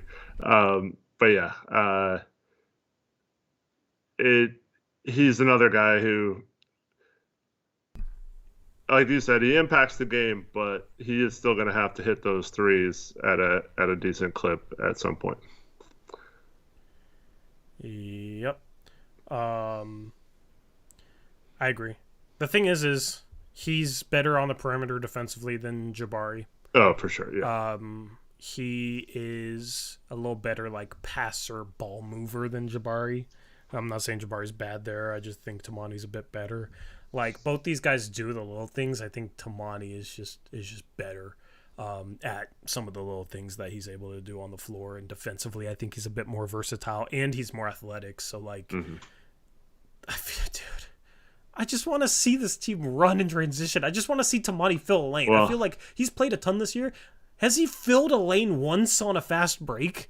Has he gotten that opportunity? He did tonight, but unfortunately Ayton filled the same lane and they both tried to dunk at the same time. That was so unfortunate. Yeah. Yeah. It was a good pass. It's just like, we got to run when it's not a clear-cut running opportunity. We got to push the pace. Like, the problem is guys just kind of like run up and like run to the corner and stand. Run to the wing and stand. Like, we don't. It's easy to guard us in transition because we don't like fill the lane ahead of the ball and cut through, and like it's just basically guy dribbles the ball up, you pick up ball, you stop ball, you're fine because everybody else just kind of like runs out to the 3-point line for the most part. Mm-hmm. So I haven't seen I need to watch like the best fast break teams in the league and really figure out like, okay, why do they get out in transition so much more than we do? Because it's like, I've never seen this Blazer team run. Even back to the Aldridge days, they didn't run a whole lot. The Brandon Roy days, I don't think they ran a whole lot too. The offense was just Brandon Roy in the half court for the most part. So, you had guys that would fill the wings. Like Travis Outlaw was pretty good in transition as a lane filler. But yeah, it's just was hopeful for this team playing like the fastest pace in the league, or one of the fastest pace in the league this year. And right now, I think this is before tonight's game, but they are playing at the 24th fastest pace in the league. Well, Scoot was starting to play a little faster, and then unfortunately he gets hurt. So hopefully it looked like he was moving pretty well in warm-ups. So hopefully he's back either next game or the game after that. Yeah, because I think if we have Scoot, like, I don't know, maybe we're not as good offensively before the final 8:22, but if you just look at that final 8:22, like, we needed a guy that could set up a shot and maybe get to the rim. Yeah. Like, we've seen times where he's been able to drive and draw 3 defenders and dump it off to Ayton and he gets a dunk. You know what I mean? Like that, and that's kind of what Ayton needed in this game. Right? Somebody to set the table for him, because he's not getting a dunk otherwise, as I explained. Like, somebody to set the table for him and get him involved. Yep. So, I feel like that's what Scoot, the 2 games before he got hurt, I felt like he was starting to do that, and he was starting to figure things out a little bit. Just unfortunate timing. You need that with Ant out, man. You need that with Ant out. Also, I think Ant would have done a good job on Bane today. Of course, and well, the thing is, I mean, we just need like one of those guys. It's unfortunate we have so many people saying like, "Oh, it's a good thing we have those injuries because we get to watch Brogdon play and stuff." Like, I don't know. It's like, yeah, like okay, we won Friday, but is that really the difference between us winning a championship in 3 years or whatever? Us winning games with Brogdon right now, or him shooting 20+ shots a game, is that really the difference? Yeah, we almost lost both these home games with the starting backcourt to a team that was winless coming in. Like, yeah, this team needs to have an advantage with this bench too. You need Brogdon off the bench. Like, Sharp stays in the starting lineup, but like the bench was insane coming into the season. You got Robert Williams, Shaedon Sharp, and Malcolm Brogdon. Yeah. Like, that's ridiculous. That's the best 6th, 7th, and 8th men in the league. So in the in the end, like, Sharp stays in the starting lineup, but being able to send Brogdon back to the bench is definitely a good thing. And then if Ant and Scoot, once Ant comes back, then you send Thibault to the bench. And you got him off the bench as kind of that defensive guy that can knock down a three, because he's continued to shoot the three ball well in a Blazer uniform for as bad as the rest of the team is shooting. Thibault tonight, 2 for 3. Coming into the game, he was 32%. So, 2 for 3. We'll probably bump that up to like upper 30s. It's still a small sample. But, man, this team needs shot creation. It needs shooting. So you need, like, Ant on this team would help this team so much. So much. He's exactly what they need. Somebody that can knock down threes at a high volume, get the offense rolling with his shooting, and then also create off the dribble. So the injuries have piled up, unfortunately. Unfortunately, Robert Williams is hurt, and he might be out for who knows how long, given his injury history. You got him, Scoot, Ant on the table. That's 3 of our top 8 already. That part does kind of suck, but also it doesn't excuse the style of play we're playing with, the soft defense on pick and rolls where we're dropping constantly, even against guys like Desmond Bane, even against this offense that doesn't have many people that can do a ton outside of Desmond Bane. So I want to see Scoot get rolling. I want Ant to come back, and then we'll have a true feeling for this team, because that will fix some of the offensive lulls. And it's kind of a shame that those guys have gotten hurt, man. Yeah. Oh, well, Senior Mola says it's not about Brogdon. It's that Shaden can develop without Ant taking 25 shots per game. When does Ant?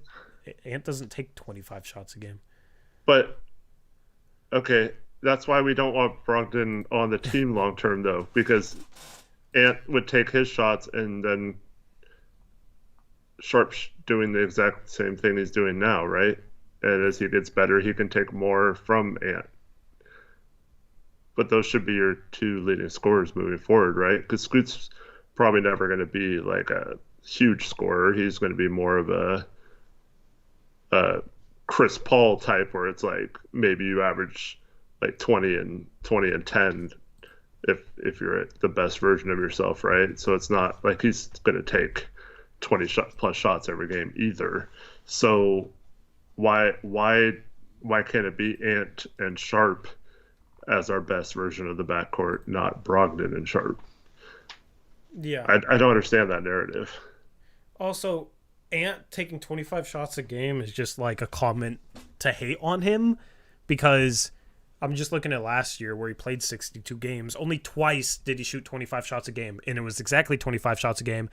And he shot over 50% from the field both times. It was when he had 45 at Utah and 38 at New York, where he played 47 minutes in that game. So Ant is not shooting 25 times a game. Also, the team as a whole in this game shot 89 times. There is enough shots for Ant and Sharp and other guys. Like, no, 89 times for Memphis. We shot 95 times. I was looking at the wrong one. 95 times. So even if Ant does shoot 25 times a game, you still got 70 shots. So I don't understand how Ant is detrimental for Sharp's development because he shoots too much. Oh, okay. Truth comes out from this person. The cold truth is Ant doesn't impact winning, but he will slow development. Another Jordan Poole. That's just a bad take, bro. That's just a bad take. You're telling me, as we sit here as the worst 3-point shooting team in the entire NBA, you're telling me that if we had one of the best 3-point shooters in the league, that wouldn't help the worst shooting team in the league? It just doesn't make sense. Like, I don't understand why people are so eager to like discredit Ant and how good of a player he is and make it out like he's some nobody, like he's some nothing. He plays nothing like Jordan Poole. He plays literally nothing like Jordan Poole. Jordan Poole is not a good 3-point shooter. Jordan Poole's like a 33% 3-point shooter last year. This year he's shooting 30% from 3. And he's like a showy, flashy, like, look at me type of player that's going to try all this fancy stuff, and sometimes it works, sometimes it doesn't. Ant plays nothing like that. That's just a really bad take, bro. Then it's just a really bad take. He's nothing like Jordan Poole. saying he doesn't impact winning makes no sense. Like, how can you watch this offense score 2 points in the final 8:22 of a game as they get outscored on a 26-2 run and say having an efficient 21 point per game scorer who's only getting better, who can shoot the 3-ball and attack the rim wouldn't help? Did you watch the final 8 minutes of this game? Because I feel like you didn't watch the final 8 minutes of this game. So, nothing personal. I'm not personally going after you. I'm just baffled because that take doesn't make sense. And then you're going to say Blazer fans are peak delusional. I think delusional is watching a team score 2 minutes in the final I think delusional is watching a team score 2 points in the final 8 minutes of a game and saying a 20-point per game score wouldn't help. Like, I just don't understand why people are so eager to put Ant down. It drives me freaking nuts. It's part of the reason why I got into it with Steven on Twitter today. Yeah, he hates Ant. Freaking sad, man. Yeah, and I'm actually coming around to the idea of if they're not going to play Scoot, Ant, and Sharp together, having Scoot be the one that comes off the bench, as long as he's not getting 20 minutes, like he should still be getting 30 plus minutes. But if you're only going to play 2 out of the 3 or start 2 out of the 3 when they're all healthy, I think I'd choose Ant and Sharp right now and let Scoot figure things out against second units for a while. I'm not saying I would do that. I'm just saying, like, if we could only start 3. But in my opinion, right now, this season is about those 3 guys. Why not give them a 30-40 game sample to see if they can figure out playing together, if the defense can be figured out with those 3 guys on the floor, and see if that works. Like, that's the most important thing to this season, in my opinion, and figuring out what to do with those 3 moving forward. Yeah.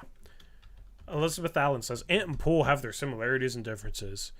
I mean, their similarities are they're NBA players that can score the ball, yeah. The rest of the comment says, but saying Ant has never impacted winning isn't some huge stretch based on games. He's not a finished player regardless. Poole had a time where he affected winning. Well, Poole had the privilege of playing on Golden State. If Ant was in Poole's situation, then you would sit here and say, look, he affected winning because he won a championship with Steph and Clay. Like, Poole... we can't sit here and like give guys credit because of their environment, because of the team that they ended up being on. You know what I mean? Like, that's the problem I have with, like, oh, well, this player won games, so he affected winning, and this player has been on a losing team when he started, so he doesn't. Like, it's 5 players to a team, right? Like, neither one of those guys are Luka Doncic where they can carry a team to wins. Mm-hmm. They're not Dame, right? So we shouldn't base Poole versus Simons on and how much they affect winning on their environment, because that's really the difference there. Is Poole got to play on Golden State and Ant is on a dysfunctional Portland team. Well, and 2, so Ant really broke out Chauncey's first year, right? I mean, he was a decent 3-point shooter off the bench 3 seasons ago, but 2 seasons ago when we had that 4-game winning streak again and all that, right? So he starts to play awesome, and what do? They bench him, like, because he's like playing too good, right? They don't want to win games, so they take him out of the lineup, right? And then last year, same thing. He starts to play too good, and they don't want to win at the end of last season, so they sit him out. Yep. Like, so I don't think anyone knows positively or negatively, definitively, if he impacts games positively or negatively, or has a negative impact. Like, you can't say that yet, because every time he has started to show a positive impact, they've sat him out so they didn't win games. So, like, that's literally the definition of he was having a positive impact on games, to the point where they thought he was having too much of a positive impact. So, like, we need to see a team that is actually, because this team too isn't, like, I mean, we can all agree they're not winning a championship right this year. So what does that mean?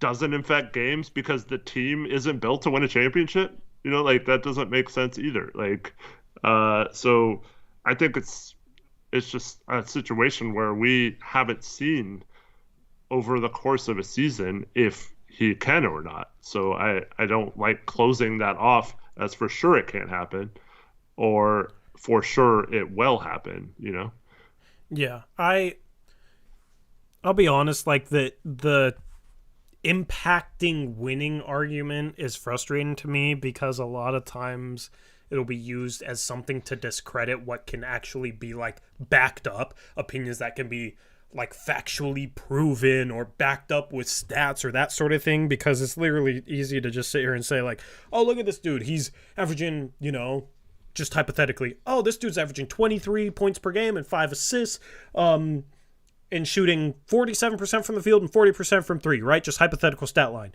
It's easy to sit here and say, oh, well, his 5 assists a game, he doesn't really make his teammates better, and also he just doesn't really impact winning.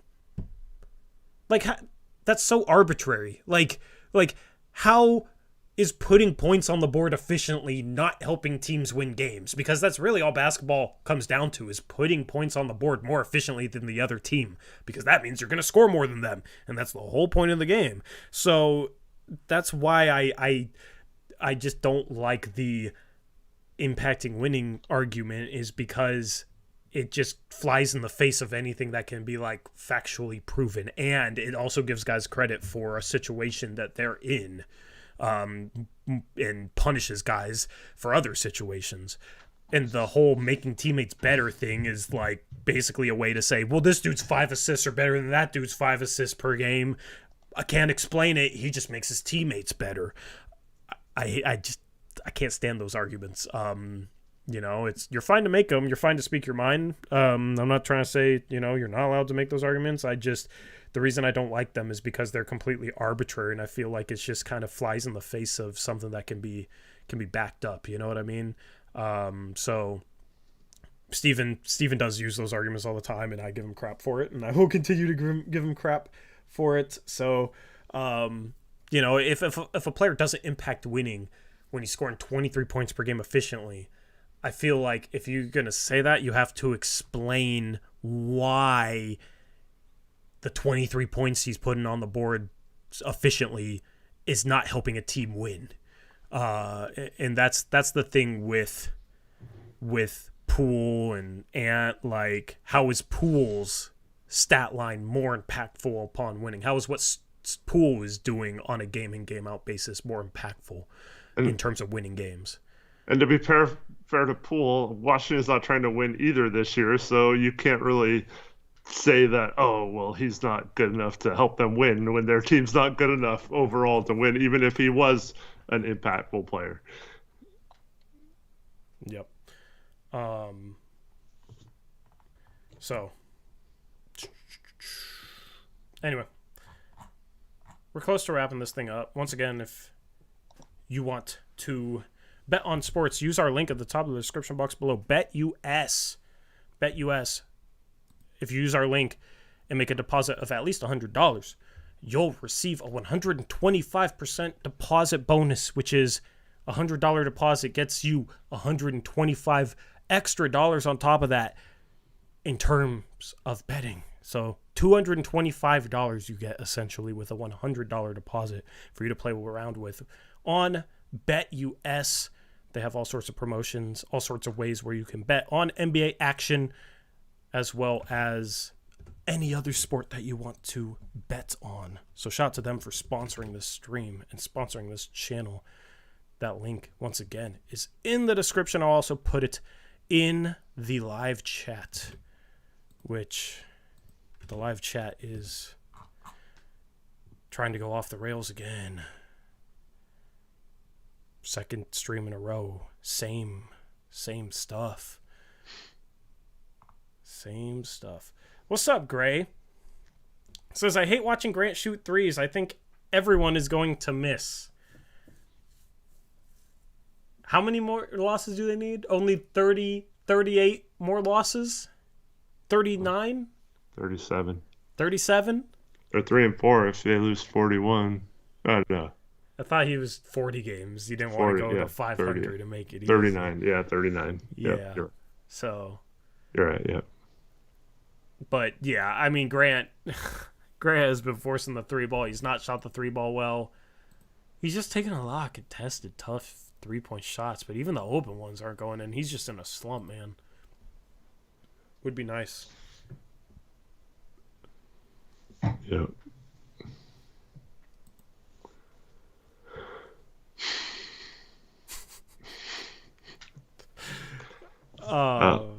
So I hope everyone can join tomorrow for Picks Against the Spread, and we can talk a little bit more about stuff. Hopefully we'll have an update on both Scoot and Robert Williams' injuries. If Robert Williams is out, we're going to have tough time at center because that leaves Moses Brown as the backup, I guess, or we're going to have to play Jabari at center or something. Who's the Kings' backup center? Because that's who we play next. Well, they signed JaVale McGee. We could maybe get away with playing like Camara and Jabari at the backup 4-5 because they rebound well for their size. Yeah, I think they still have Len. They signed someone else in the offseason too, but maybe we run backup center Jabari or Camara, and we get Chris Murray some minutes against the Kings, against his brother. Man, do you think they should have gone to Chris Murray maybe a little bit in this game? I know you're not a Chris Murray fan, so the answer is probably no, but... No, like, he just... I don't believe he's a better shooter than, like, a noticeably better shooter than Jabari. Yeah, well, that's what I'm saying, though. Jabari misses those 4 threes. Is there a point where the other things Jabari's doing isn't enough to not give Chris a shot at some point? If you had a prospect that you were confident in coming into the game and knocking down threes, then sure, but just with I don't have confidence in Chris Murray coming in and knocking down threes, so I don't think the result would have been different. But at the end of the day, he probably needs a chance to like build some confidence and get rolling. So it's kind of a catch-22 in a way. But I mean, Jabari was rebounding the ball well, and he had 3 steals, had a block, like just miss threes, you know. But this whole team misses threes. We need a shooter. I wish Chris was Keegan, man. Well, he wouldn't have lasted until 23 in the draft. I just don't want to say bad things about Chris Murray right now. That's all I'm going to say. So, would you have? I'll make you answer your own question. I think Jabari's earned that role, so like I'm not going to bench him after one thing, but I don't know. I think at some point you gotta just like see if you can do anything on the court in an actual NBA game, right? Yeah, he just played so bad in preseason. Yeah. I feel like that was kind of his opportunity, and he just... For sure. I wish we had Leonard Miller to be our backup center next game. I will say that. But, that's another, we're past that. We're past that, right? So obviously not. I'm not. I'm still sad. I'm still a little sad, but oh well. Yeah, we're gonna be live tomorrow, and then live on Wednesday. Tuesday we have off. How's he been playing, Tori? I don't think he's been playing a whole lot. Your mom got a hug from Chad Doing. Eric. Got their picture taken with Ant. He is so cool. We saw Sharp and Scoot. Well, congrats on meeting those players, and congrats on getting a hug from Chad Doing. That's big time right there. Big time Chad Doing. Good old Chad. I haven't had an interaction with Chad in quite a while, man, but He's still doing his thing. Still doing his thing.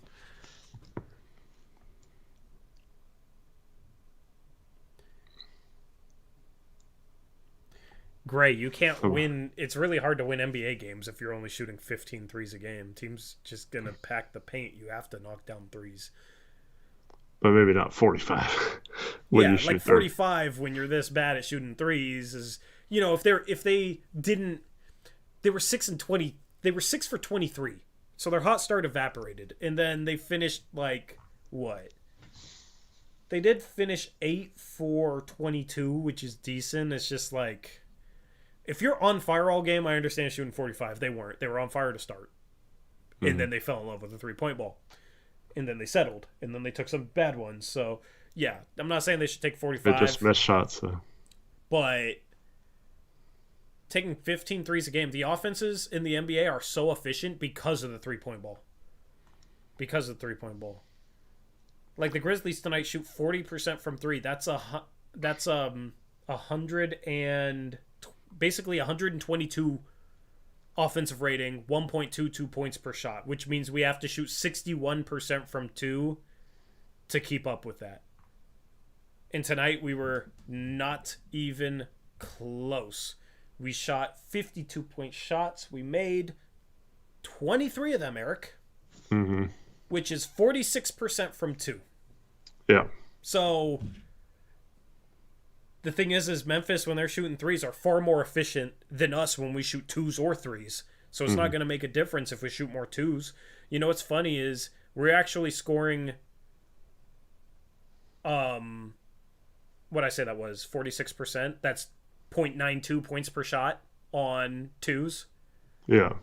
On threes, we made 0.93 points per shot. So tonight, we are actually more efficient from behind the three-point line than we were from inside the three-point line. You know? So the solution is not just to, like, let the defense pack it in even more and shoot 15 shots a game. There's, like, a balance. And it's probably between, like, 25 to 32. Which most of the time they've been between 25 and 32 three-point attempts. Yep. But that's why in today's NBA, you have to be able to knock down threes, and we are the worst three-point shooting team in the league. It is going to be the main reason we are bad if it keeps up at this rate. Yep.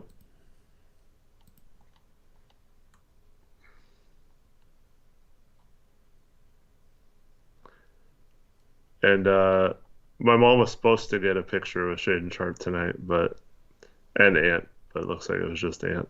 Oh, it was just Ant? Well, I'm glad you appreciated your picture with Ant. Shout out to Ant. And Mom, if you need to get a hold of me, my phone just completely shut off and will not turn back on, will not charge or anything. So call my wife if you need to get a hold of me for anything. Gray says, I felt like after they were up 12, they lost their mental edge and thought they could coast in. Pissed me off. That is a common Chauncey Billups theme. There's themes with Chauncey Billups teams, even though this is a different roster. It's fourth quarter offensive lulls, and every time they get up double digits, it's like they won the game and they don't have to play anymore. Which I know the NBA is a game of runs, but that doesn't mean every time you get up double digits, you have to end up being down double digits later on in the game. Like, you know what I mean? So, and part of it is the offensive lulls. Every time they get up 12, it's then an offensive lull. It doesn't matter who they have. Those problems transcend rosters. Which the only thing you can look at it is like, what's the common denominator? The head coach. So even if they win some games, assuming these lulls don't drastically improve, and assuming the offensive system doesn't drastically improve, and assuming that Chauncey, doesn't start mixing up defensive schemes and being a little bit more aggressive with them. All those things I think are a long shot. Assuming those things don't happen, I'm kind of all out on Chauncey at this point. Just haven't seen improvement, and I talked about it kind of going into the season where I was a little bit worried, and after game one, I think I said I was just out on Chauncey because you would think you would see a difference even if they kind of failed at executing things, failed at running things, but you didn't really see much of a difference in terms of the style of play or even an attempt at a difference of style of play going into the season. I mean, it just looked the same, and it looked like they weren't even trying to do anything else. So it still looks that way, still feels that way for the most part. And the young team thing, I see other young teams try all kinds of different stuff and coaches try to fit their personnel to their to what can possibly work best, or keep trying different things until they figure out what works best for their particular rotations and stuff. I just haven't seen a lot of that from Chauncey, and when I do, it looks nice, and then we don't see it again, like the some of the sets they ran against the Pistons. Like, those would have been nice to run in the fourth quarter of the last two games when we struggled on offense. Yeah. Yep. So, frustrating stuff, man. I think that's going to do it for this episode of the Blazers Uprise postgame show, unless there's anything else you want to touch upon quickly. No, thanks everyone for watching. Hope you all have a good night, and hope to see everyone on the show tomorrow. Yep, the show tomorrow will be on our second channel, Blazers Uprise Podcast. There's a link in the description box below, along with our Twitters, along with our Discord, along with BetUS. You can get a 125% deposit bonus by using that BetUS link. The second channel will be going live around 3:30 p.m. Pacific time tomorrow. That's 6:30 Eastern. And we'll be doing picks against the spread, but also if there's an update on Robert Williams' injury, we'll also discuss that. And kind of the ramifications from that. Without knowing what it is, it's kind of hard to now. I assume he'll be out at least a couple of games. Hopefully the Blazers get back Scoot for the next game, which is Wednesday. The Blazers from here on out, 6 days, 1 game. 6 days, 1 game. So this week only one game. That's kind of nice. Time to work on stuff. Yeah, time to work on stuff and like not stress about this team and kind of relax a little bit. I like the way the schedule lined up, where we had like the first 7 games and then only 1 in 6 days. So the Blazers could use that time to practice too. Could use that time to get healthy with Scoot, and hopefully Robert Williams doesn't miss that much time. And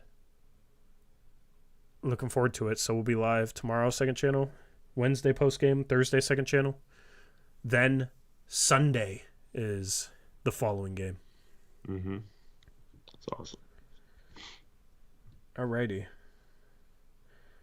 So with that being said, that's all right. We're out here. We'll catch you guys tomorrow. Have a good rest of your Sunday night. And just this outro feels way too quick. It feels unnatural. It's so quick. Nothing else, Eric, to just drag out this outro for like another 30 seconds so it feels more natural? Yeah. Do you want me to take it over? No, I'll do the freaking outro. We'll catch you guys tomorrow. Go on BetUS. BetUS and Blazers Uprise podcasts. And, yeah, see you then. Until next time, as always, peace out. Go Blazers!